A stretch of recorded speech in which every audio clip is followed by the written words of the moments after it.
முன்பாக கண்களை மூடி ஜெபம் செய்வோம். மகா இரக்கம் கிருபை நிறைந்த எங்கள் ஆண்டவராய் இயேசு கிறிஸ்துவே, இந்த கால வேளையில் உடைய வார்த்தையை நாங்கள் கேட்க இருக்கிறோம். இந்த நாளில் அடியான் மூலமாக பிரசங்கம் பண்ண இருக்கிற தேவ வார்த்தை ஆண்டவரை ஆலயத்துக்குள்ளாக அமர்ந்திருக்கிற பிள்ளைகளுக்கு மாத்திரமல்ல, ஆலயத்துக்கு வெளியில் நின்று கேட்டுக்கொண்டிருக்கிற பிள்ளைகளுக்கு அது மிகுந்த ஆசீர்வாதமாய் மாற்றி தருங்க. முகநூல் மூலமாக யூடியூப்லமாக பார்க்கிற ஒவ்வொரு தேவ பிள்ளைகளையும் இந்த வார்த்தையை கேட்டு அவர்கள் மனமாற்றத்துக்குள்ளாக கடந்து செல்லக்கூடிய கிருபை செய்யுங்க. இயேசு கிறிஸ்துவின் மூலம் வேண்டுகிறேன் பிதாவே, ஆமென். அல்லேலூயா. மைக்கில் வாசிங்க. கர்த்தர் நல்லவர் என்பதை ருசித்து பாருங்கள். வார வாரம் அந்த வசனத்தை சொல்றது உண்டு. கர்த்தர் நல்லவர் என்பதை நாம் என்ன செய்ய வேண்டுமா? ருசித்து பார்க்க வேண்டும். ஒவ்வொரு நாளும் நம்முடைய ஆண்டவருடைய வார்த்தை உணவாக உட்கொள்ளும் பொழுது நம்மளுக்கு அது என்ன செய்கிறது? ஒரு ஆசீர்வாதமாக பலனாக இருக்கிறது. அதான் சத்தியத்தை அறிவீர்கள், சத்தியம் உங்களை விடுதலையாக்கும். அன்பான தேவ பிள்ளைகளை, இயேசு கிறிஸ்து இந்த உலகத்திற்கு வந்து கிட்டத்தட்ட 2025 வருடங்கள் முடிந்து விட்டது. எத்தனை வருஷம்? 2025 வருடங்கள் முடிந்து விட்டது. அவர் மனுஷனுக்காக இந்த உலகத்திற்கு வந்து தான் படைத்த ஒரு மனிதனும் கெட்டு போகக்கூடாது என்று பேரன்பு கொண்டு தன்னைத்தானே என்ன செய்தாரு? முந்தின ஆதாம் செய்த பாவத்தை கடைசி ஆதாமாகிய இயேசு கிறிஸ்து சிலுவையில எல்லாவற்றையும் செய்து முடித்தார்.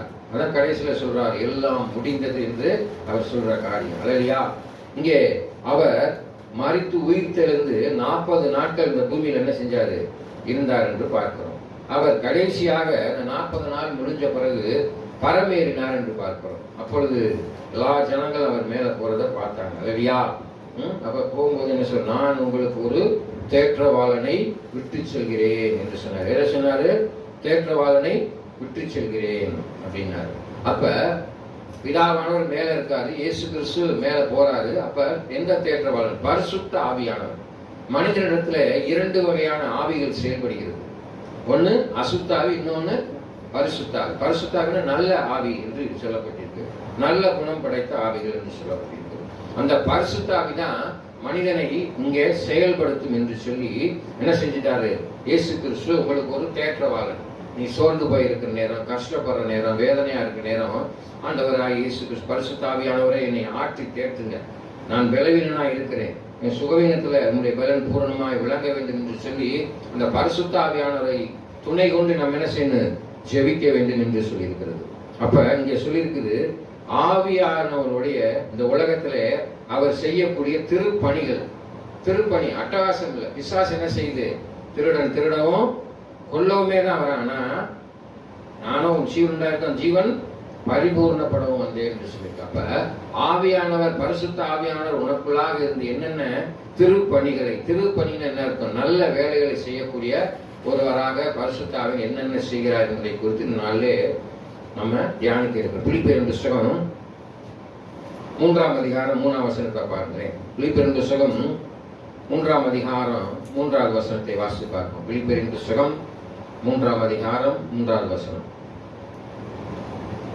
அன்றியும் என் உத்தம கூட்டாளியே, அவர்களுக்கு உதவியா இருக்கும்படி உன்னையும் வேண்டிக் கொள்கிறேன். அவர்கள் கிழமைத்தோடு மற்ற என் உடன் வேலைகளோடும் கூட சுவிசேஷ விஷயத்தில் என்னோட கூட மிகவும் பிரயாசப்பட்டார்கள். சுவிசேஷ விஷயத்தில் என்னோடு கூட மிகவும் பிரயாசப்பட்டார்கள். அவருடைய நாமங்கள் ஜீவ புஸ்தகத்தில் இருக்கிறது. பார்த்தீங்களா? அவருடைய நாமங்கள் ஜீவ புஸ்தகத்தில் எழுதியிருக்கிறார். 3:3 ஏனெனில் மாம்சத்தின் மேல் நம்பிக்கையாயிராமல், நல்லா தெரிஞ்சுக்கோங்க, உங்க மாமிசத்தின் மேல் நம்பிக்கையாயிராமல் ஆவியினாலே தேவனுக்கு ஆராதனை செய்து கிறிஸ்து இயேசுவுக்குள் மேன்மை பாராட்டுகிற நாமே விருத்த சேதனம் உள்ளவர்கள். விசுவாசிகளுடைய வேண்டுதல் தொழுகை. விசுவாசி இங்க இப்ப நீங்க உட்கார்ந்து இருக்கவங்க விசுவாசி. நான் ஆண்டவருடைய வேலை செய்கிற வேலைக்காரன். இப்ப அமர்ந்திருக்கிறீங்களா? அந்த விசுவாசிகளுடைய தொழுகை எப்படி இருக்க வேண்டும் என்று சொல்லி பாருங்க. அந்த ஆரம்பத்துல என்ன சொல்லி பாருங்க, இந்த வசனத்துல மாமிசத்தின் மேல உன் சரீரத்துல உன் சொந்த சுயமா நீ எதையுமே செய்யக்கூடாது. அப்படி செஞ்சேன்னா நம்முடைய வாழ்க்கையில தோல்விதான் அடையும். அல்லையா? நம்ம மாமிசத்துல நம்மளே சுயமா என்ன செய்வோம்? இன்றைய நாள் முதல் நான் வந்து பாவ பழக்கத்துல இருந்து நானே விடுதலை பெற்றுவேன், குடிக்க மாட்டேன், தண்ணி அடிக்க மாட்டேன், சீர் குடிக்க மாட்டேன் அப்படின்னு சொல்லி ஒரு முடிவு எடுப்போம். ஆனா அதை என்ன செய்ய முடியாது, நம்ம மாமிசம் கேட்காது. உடனே என்ன செஞ்சிருவோம்? அடுத்த நாள் மறுபடியும் போய் என்ன செஞ்சிருவோம், குடிக்க ஆரம்பிச்சிடுறாங்க. அல்லையா? அப்படி இல்லை. ஆனால் மாமிசத்துல வாசிங்க, மாமிசத்தின் மேல் நம்பிக்கை இராமல் பார்த்தீங்களா, ஆவியினாலே தேவனுக்கு ஆராதனை செய்யணும். நம்மளுடைய பலத்தினால எவ்வளவு பயங்கரமா கத்துறத காட்டினோம், உள்ளான மனுஷங்களை பலப்பட்டு வேரூன்றி நிலைப்பட்டவர்களாய் அறிவிக்கட்டால் அந்த அன்பை அறிந்து கொள்ள என்ன செய்ய வேண்டுமா, அனுகரணம் செய்ய வேண்டும். அப்ப அந்த ஆவியில பலப்பட வேண்டும் என்று சொல்லியிருக்கு. ஆவியில ஆராதிக்க வேண்டும். சும்மா ஏனோதானா என்று சொல்லி இருக்கக்கூடாது. உண்மையாவே கண்களை மூடி முழு மனதோடு முழு இருதயத்தோடு ஆண்டவரத்தில் நீங்க தொழுது கொள்ள இந்த நம்ம ஆராதனை நடத்தும் போது முழுசா இருந்தீங்கன்னா ஆவியானுடைய உணர்தலை நீங்க என்ன செய்ய முடியும், உணர்ந்து கொள்ள முடியும். ஆவியானவர் உங்களை ஆட்கொள்வதை, உங்கள் சரீரத்தை ஆட்கொள்வதை உணர்ந்து கொள்ள முடியும். அப்புறம் என்ன சொல்லி பாருங்க, கிறிஸ்து இயேசுவுக்குள் மேன்மை பாராட்டுகிற நாமே பாத்தீங்களா, விருத்த சேதனம். நம்ம தான் கிறிஸ்து இயேசுக்குள்ள சுத்திகரிக்கப்பட்டவங்க. உள்ளான மனுஷன் அந்த பரிசுத்தாவில நீங்க தொழுது கொள்ளும் பொழுது உங்களுக்குள்ளாக இருக்கிற எல்லா விதமான வியாதிகள் நீங்கும், கவலைகள் நீங்கும், கஷ்டங்கள் நீங்கும், கசப்புகள் நீங்கும், எல்லாமே நீங்கிடும். உங்க மனசுல அந்த அழுத்தம் எல்லாம் நீங்கி ஒரு சமாதானம், இயேசு கிறிஸ்துவின் மெய்யான சமாதானத்தை பெற்றுக்கொள்ள முடியும். அதான் விசுவாசிகள் என்ன செய்யறது, ஆவியிலே தொழுது கொள்ள வேண்டும். சும்மா வாயில பேசினா மாத்திரம் போதாது, வார்த்தைகளை சொன்னால் மாத்திரம் போதாது, அதை உணர்ந்து கொள்ளணும். அதனாலதான் நம்ம இங்க பின்னால போர்டில் எழுதி போட்டிருக்கோம். என்ன எழுதி போட்டிருக்கோம், பரிசுத்த அலங்காரத்தோடு கர்த்தரை தொழுது கொள்ளுங்கள் என்று சொல்லியிருக்கு. நம்ம வணங்குறது என்னவா இருக்கணும், பரிசுத்தமா இருக்கணும், உண்மையா இருக்கணும். பரிசுத்தம் இல்லாமல் ஒருவனும் தேவனை தரிசிக்க முடியாது சொல்லு. ரோமரின் புஸ்தகம் 8ஆம் அதிகாரம் 16ஆம் வசனத்தை வாசிங்க. ரோமரின் புஸ்தகம் 8ஆம் அதிகாரம் 16ஆம் வசனம். 8:16. நாம் தேவனுடைய பிள்ளைகளா இருக்கிறோம் என்று, நாம் தேவனுடைய பிள்ளைகளா இருக்கிறோம் என்று ஆவியானவர் தாமே நம்முடைய ஆவியினுடைய கூட சாட்சி கொடுக்கணும். நம்முடைய ஆவியினுடைய சாட்சி கொடுக்கணும். உன்னை குறித்து பரிசுத்த ஆவியானவர் சாட்சி கொடுக்கணும். நடத்தையை கொடுத்து, எண்ணத்தை கொடுத்து, ஒரு செய்கையை குறித்து ஆவியானவர் யாருக்கு சாட்சி கொடுக்கணும், இந்த உலகத்தில் இருக்கிற மக்களுக்கு, இயேசுவுக்கு. இந்த உலகத்துல நீ எப்படி வாழ்ற, எப்படி ஜீவிக்கிற என்பதை ஆவியானவர் சாட்சி கொடுக்கணும். அல்லேலூயா. 10 ரூபா 100 ரூபா கொடுத்தா உனக்கு வாழ்றன்னு சொல்லுவான். காசு கொடுக்கல என்ன செய்வான், ஒளியன்னு சொல்லிடுவான். அல்லேலூயா. ஆனால் ஆவியானவர் என்ன செய்வாரு, உனக்கு சாட்சி கொடுக்கும்படியாக. அப்ப நீ எப்படி இருக்கணும், பரிசுத்தமா இருக்கணும். உன் உள்ளான மனுஷன்ல நீ பரிசுத்தமா இருக்கணும். உனக்குள்ள அசுத்தாவி இல்லாதபடி, இருளின் ஆதிக்கம் உன்னை மேற்கொள்ளாதபடி வெளிச்சத்தின் ஆதிக்கம் உன்னை மேற்கொள்ளுமானால் பரிசுத்த ஆவியார் நீ எப்படி இருப்பார், இயேசுவை போல நடப்பார். இயேசு விட்டு சென்ற முன்மாதிரியை பின்பற்றி நடப்பாய். இயேசு சொன்னார், நானே வழியாக இருக்கிறேன், நானே சத்தியமாக இருக்கிறேன், நானே ஜீவனாக இருக்கிறேன் என்ற 3 வார்த்தைகளை சொன்னார். ஆமென். அந்த 3 காரியங்களிலே எப்படிப்பட்ட காரியத்தில் நீ இருக்கிறாய்? இயேசுடைய வழியை பின்பற்றி நடக்கிறாயா? இயேசுடைய ஜீவனை பெற்ற பிள்ளையா இருக்கிறாயா? சத்தியத்தை அறிந்திருக்கிறாயா என்று சொல்லி ஆவியானவருடைய உதவி கொண்டு நீ இருக்க பொழுது ஆவியானவர் உன்னை குறித்து சாட்சி சொல்வார். உன் வாழ்க்கையை குறித்து சாட்சி கொள்வார். உன் எண்ணத்தை குறித்து சாட்சி சொல்வார். உன் பேச்சிலே, உன் செயல்பாட்டிலே நல்லா தெரிஞ்சிடும் நீ நல்லவனா கெட்டவனா என்று சொல்லி நாம் ஆவியானவர் சாட்சி கொடுப்பார். அல்லேலூயா. நல்ல மனிதனா கெட்ட மனிதனா என்று சொல்லி அங்கே நாம் பார்க்கிறோம். யோவான் புஸ்தகம் 1ஆம் அதிகாரம் 33ஆம் வசனம். யோவான் புஸ்தகம் 1ஆம் அதிகாரம் 33ஆவது வசனத்தை வாசிப்போம்.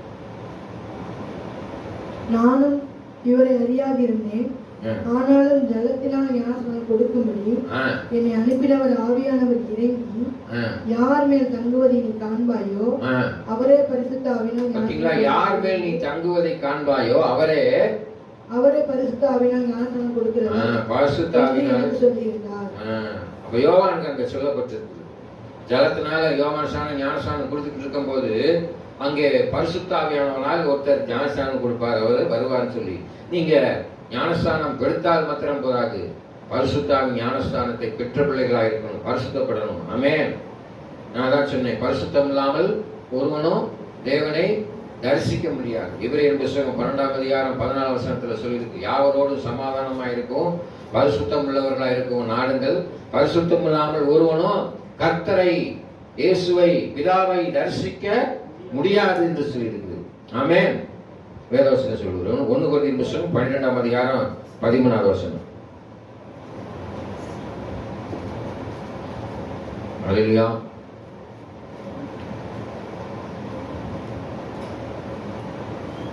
நாம் யூதராயினும் கிரேக்கராயினும் அடிமைகளாயினும் சுயாதீனராயினும் எல்லாரும் ஒரே ஆவியினாலே ஒரே சரீரத்துக்குள்ளாக ஞானம் பண்ணப்பட்டு எல்லாரும் ஒரே ஆவிக்குள்ளாகவே தீர்க்கப்பட்டோம். ஆமென்.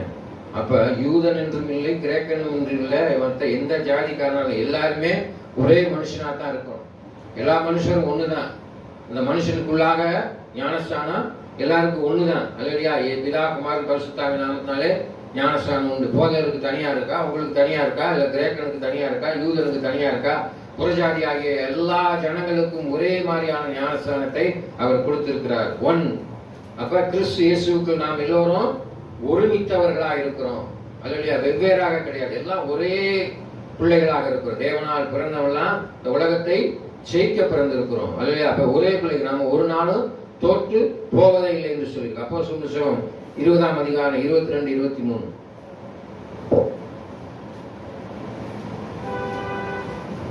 அப்போஸ்தலர் புத்தகம் 20ஆம் அதிகாரம் 22, 23.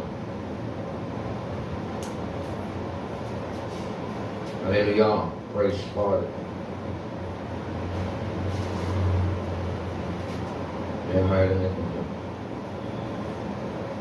இப்பொழுது நான் 20ஆம் அதிகாரம் 22, 23. இப்பொழுது நான் ஆவியிலே கட்டுண்டவனாய் எருசலேமுக்கு போகிறேன். அங்கே எனக்கு நேரிடும் காரியங்களை நான் அறியேன். அங்கே நேரிடும் காரியங்களை நான் அறிவேன். கட்டுகளும் உபத்திரவங்களும் எனக்கு வைத்திருக்கிறது என்று பரிசுத்த ஆவியானவர் பட்டணந்தோறும் தெரிவிக்கிறதை மாத்திரம் அறிந்திருக்கிறேன். 23.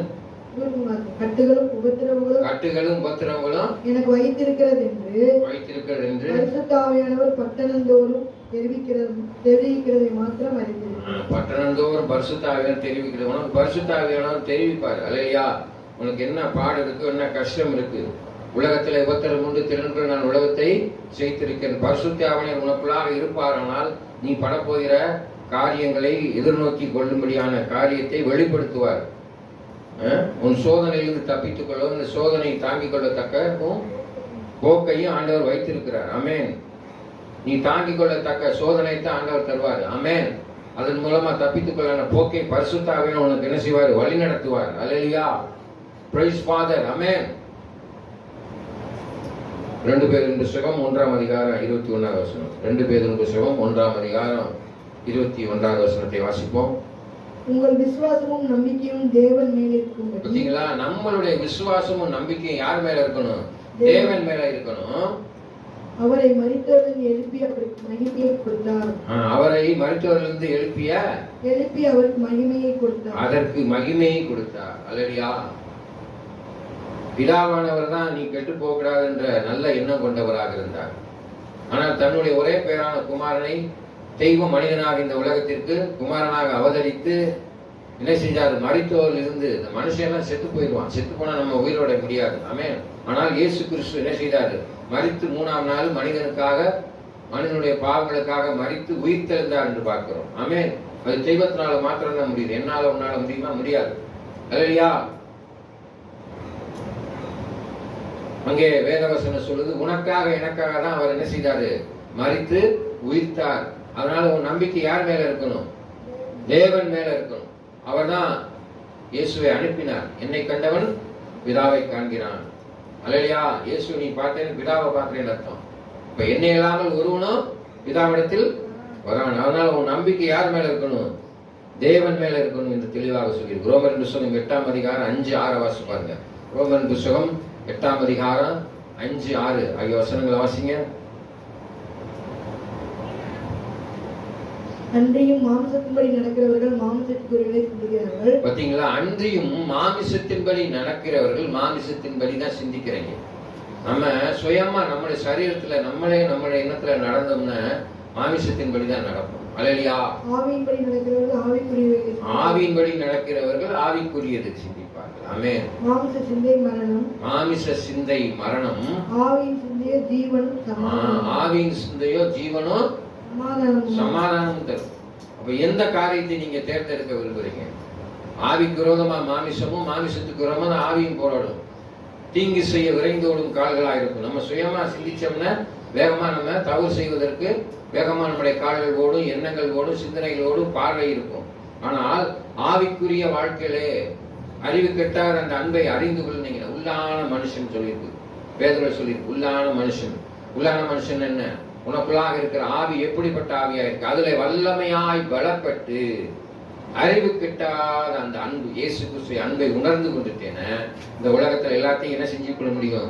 ஜெயிக்க முடியும், சகித்து கொள்ள முடியும், போராட்டத்தை எதிர்நோக்கி செல்ல முடியும் என்று வேதம் சொல்லியிருக்குது. அதான் அல்லேலூயா, அதைத்தான் அங்க சொல்லியிருக்கு. அங்கே யோவான் புஸ்தகம் 14ஆம் அதிகாரம் 16-17 வாசிங்க. யோவான் புஸ்தகம் 14ஆம் அதிகாரம் 16-17 ஆகிய வசனங்களை வாசிங்க.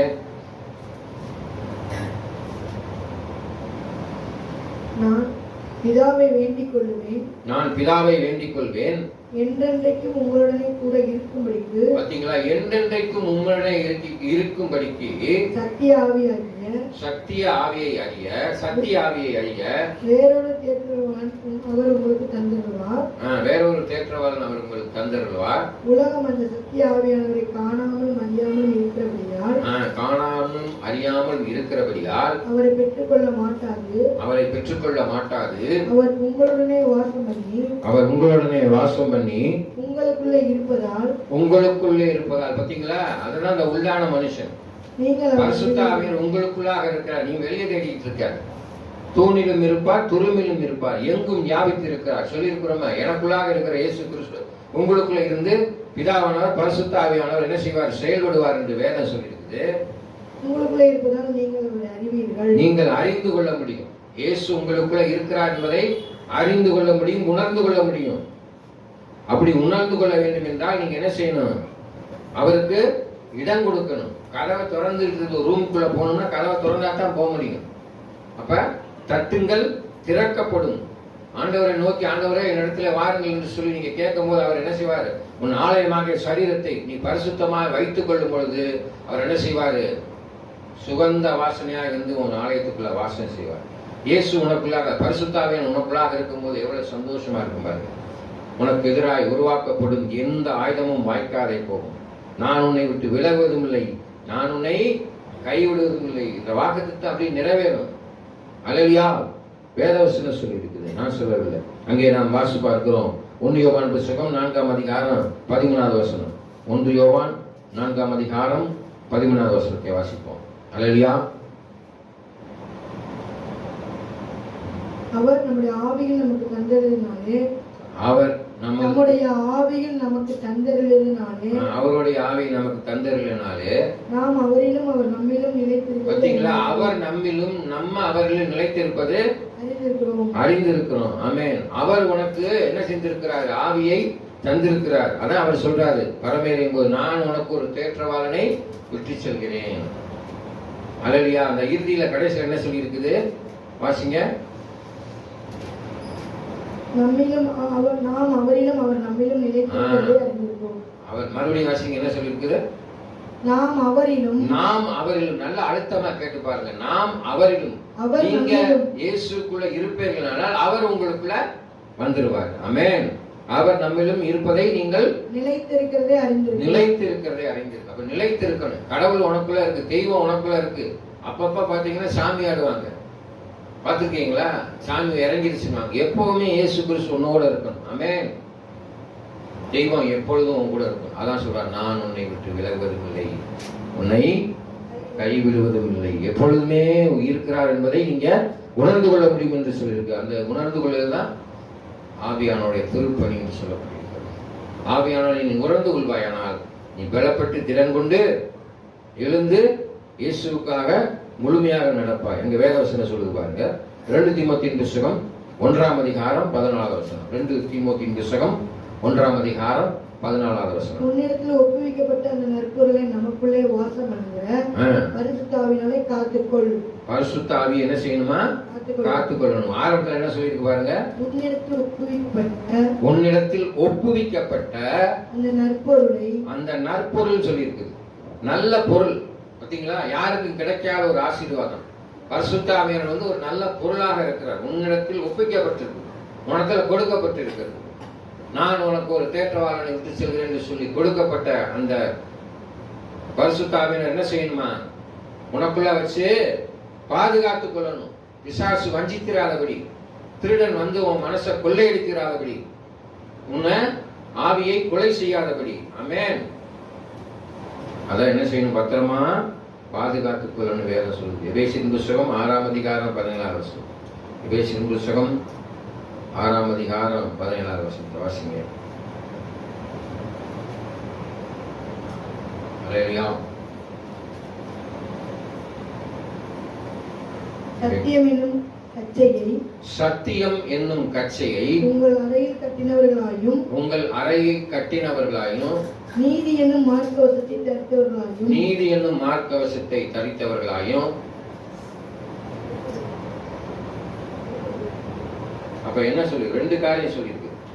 6 சத்தியம் என்னும் கச்சையை சத்தியம் என்னும் கச்சையை கட்டிக்கொள்ளணும். உங்கள் அறையில் கட்டினவர்கள் அறைன்னா என்ன? இடுப்புல கட்டிக்கொள்ளணும். நீதி என்னும் மார்க்கவசத்தை நீதி என்னும் மார்க்கவசத்தை தரித்துக் கொள்ளணும். அல்லையா? நீதி என்னும் மார்க்கவசம். மார் என்பது நம்முடைய இருதயத்தை குறிக்கும், நெஞ்சை குறிக்கிறது. அப்ப இயேசு கிறிஸ்து எங்களை இருக்கிறாரு, நம்மளுக்குள்ள வாசம் செய்கிறார். சுத்த இருதயம் உள்ளவர்களாய் நீதி என்னும் மார்க்கவசத்தை, நீதி என்னும் பாதுகாப்பத்தை நம்ம என்ன செய்யணும்? தரித்துக் கொள்ளணும்.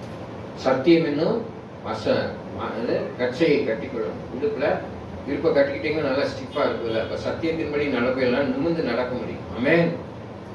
அல்லேலூயா. வேற சொல்லு, நான் சொல்லல. அங்கே வாசி பாருங்க. கலாத்தியர் புஸ்தகம் 5:17. கலாத்தியர் புஸ்தகம் 5ஆம் அதிகாரம் 17ஆவது வசனம். அல்லேலூயா. கலாத்தியர் புஸ்தகம் 5ஆம் அதிகாரம் 17ஆவது வசனம். மாம்சம் ஆவிக்கு விரோதமாகவும் மாமிசம் ஆவிக்கு விரோதமாகவும் ஆவி மாம்சத்துக்கு விரோதமாகவும் ஆவி மாமிசத்துக்கு விரோதமாகவும் இச்சிக்கிறது. என்ன செய்கிறது? இச்சிக்கிறது. இச்சிக்கிறது. நீங்கள் செய்ய வேண்டும் என்றவர்களை செய்யாதபடிக்கு நீங்கள் செய்ய வேண்டும் என்பதை செய்யாதபடிக்கு இவைகள் ஒன்றுக்கொன்று விரோதமாக இருக்கிறது. நீங்க ஒன்றுக்கொன்று என்னவா இருக்குது? விரோதமா இருக்கு. நீ என்ன செய்யணும்னு நினைக்கிறோ அதை செய்ய விடாதபடி உன் மாமிசம் என்ன செய்யும்? போராடும். நீ நல்லவனா இருக்கணும், நம்ம கெட்ட வார்த்தை பேசக்கூடாது, அடுத்தவங்களுக்கு விரோதமா நினைக்கக்கூடாது, குடிப்பழக்கத்திலிருந்து விடுதலை பெற வேண்டும், பாவ பழக்கத்திலிருந்து விடுதலை பெற வேண்டும், புறங்குறி தெரியக்கூடாது என்று நீ நினைப்பாய். ஆனா உன் மாமிசம் என்ன செய்யும்? அதை செய்ய சொல்லி சொல்லும். அது ரெண்டுக்கும் இடையில போராட்டம் இருக்கத்தான் செய்யும். ஆனால் அதை நீ ஆவியானவரை கொண்டு செபிக்க வேண்டும், வெற்றி சிறக்க வேண்டும். ஆவியானவர் துணை கொண்டு இந்த காரியத்துல நீ ஜெயம் பெறணும். அதனாலதான் உன்னுடைய பலவீனத்துல என்னுடைய பலன் பூரணமாய் விளங்கும். உலகத்துல உபத்திரம் உண்டு, திறன்கள் நான் உலகத்தை செய்திருக்கிறேன் என்று சொல்லியிருக்கிறார். அல்லேலூயா. எபேசியர் புஸ்தகம் 5ஆம் அதிகாரம் 18ஆவது வசனத்தை வாசிங்க. எபேசியர் புஸ்தகம் 5ஆம் அதிகாரம் 18ஆவது வசனம். அல்லேலூயா. துன்மார்க்கத்திற்கு ஏதுவான மதுவான வெறி கொள்ளாமல் ஆவியினால் நிறையும். துன்மார்க்கத்துக்கு ஏதுவான மது கொள்ளக்கூடாது. எப்ப பார்த்தாலும் என்ன செஞ்சுக்கிட்டு இருக்க கூடாது? தப்பான காரியத்தை யோசிக்க கூடாது, தப்பா செய்யக்கூடாது, பாவம் செய்யக்கூடாதுன்னு சொல்லியிருக்கு. அல்லையா? அதைத்தான் அங்க வேதம் சொல்லுது. என்ன செய்ய சொல்லி கடைசி என்ன சொல்லிட்டு பாருங்க? துன்மார்க்கத்துக்கு ஏதுவான மது கொள்ளாமல் ஆவியினால நிறையும். எப்பயுமே ஆவியில நிறைந்து இருக்கணும். எப்பயுமே உங்களோட பரிசுத்த ஆவியானவர் உன்னை வழி நடத்தணும். அல்லேலூயா. வழியாக இருக்கிறார், சத்தியமாக இருக்கிறார். இல்லைன்னா தேவராஜ்யத்தை நீனும் நானும் சுதந்திரித்துக் கொள்ளவே முடியாது என்று வேதம் தெளிவா சொல்லி இருக்குது. அன்பான தேவ பிள்ளைகளே, நல்லா தெரிஞ்சுக்கோங்க. பிலிப்பியர் புஸ்தகம் 1ஆம் அதிகாரம் 9ஆவது வசனத்தை வாசித்து முடிப்போம். பிலிப்பியர் புஸ்தகம் 1ஆம் அதிகாரம் 9ஆவது வசனம். மேலும் உத்தமமானவைகளை நீங்கள் ஒப்புக்கொள்ளத்தக்கதாக உங்கள் அன்பார்ந்த உணர்விலும் இன்னும் அதிகரித்து விட்டு கேட்குது. நல்லா வாசிங்க. மேலும் உத்தமமானவைகளை நீங்கள் ஒப்புக்கொள்ளத்தக்கதாக உங்கள் அன்பானது அறிவிலும் எல்லா உணர்விலும் இன்னும் அதிகமாய் பெருகவும். அதிகமாய் பெறணும். இயேசு கிறிஸ்துவின் அன்பிலையும் அறிவிலையும் நீங்க பெருகணும். அதான் பரிசுத்த ஆவியானவர் அடிக்கடி சொல்வது. பரிசுத்த ஆவியானவரே எங்களுடைய சிந்தனை, சொல், செயல், சிந்தனை எல்லாவற்றிலும் இயேசு கிறிஸ்து நிறைந்து இருக்கணும். அன்பை வெளிப்படுத்த வேண்டும். கண்களை மூடி ஜெபம் செய்வோம். மகா இரக்கமும் கிருபை நிறைந்த எங்கள் ஆண்டவராக இயேசு கிறிஸ்துவின் நாளிலே பரிசுத்த ஆவியானுடைய திருப்பணிகளை குறித்து நாங்கள் தியானித்து வந்து இந்த நாளிலே பிரசங்கம் பண்ண இருக்க தேவ வார்த்தை இந்த மிகுந்த ஆசீர்வாதமாய் மாற்றிட்டாருங்க. பிள்ளைகள் ஆவிக்குள்ளாக வளர்ந்து, கிறிஸ்துவுக்குள்ளாக வளர்ந்து, இயேசு கிறிஸ்துவை பிடித்துக் கொண்டு தேவராஜ்யத்தை சுரண்டிக் கொள்ள நீ உதவி செய்ய தேவைப்பட நாளிலே ஆண்டவரே, அவர்கள் இங்கிருந்து கடந்து செல்லும் பொழுது ஆவியானவனோடு இருந்து எல்லா காரியத்திலும் வழிநடத்துவர நம்பிக்கையோடு கடந்து செல்லும்படியாக இயேசு கிறிஸ்துவின் நாமத்தில் வேண்டிக் கொள்கிறேன் சொல்ல தகப்பனே. ஆமென். என் ஆத்துமாவே கர்த்தரை ஸ்தோத்திரி, என் முழுவதுமே பரிசுத்த நாமத்தை ஸ்தோத்திரி. என் ஆத்துமாவே கர்த்தரை ஸ்தோத்திரி, கர்த்தர் செய்த சகல வான்களை மறவாதே. ஆமென். நம் ஆண்டவராகிய இயேசு கிறிஸ்துவின் கிருபையும் பிதாவாகிய தேவனுடைய அன்பும் பரிசுத்த ஆவியான அன்பிற்கும் இப்பொழுதும் எப்பொழுதும் சதா காலமுடைய இருப்பதாக. ஆமென். அல்லேலூயா. கர்த்தர் தாமே உங்களை ஆசீர்வதிப்பார்.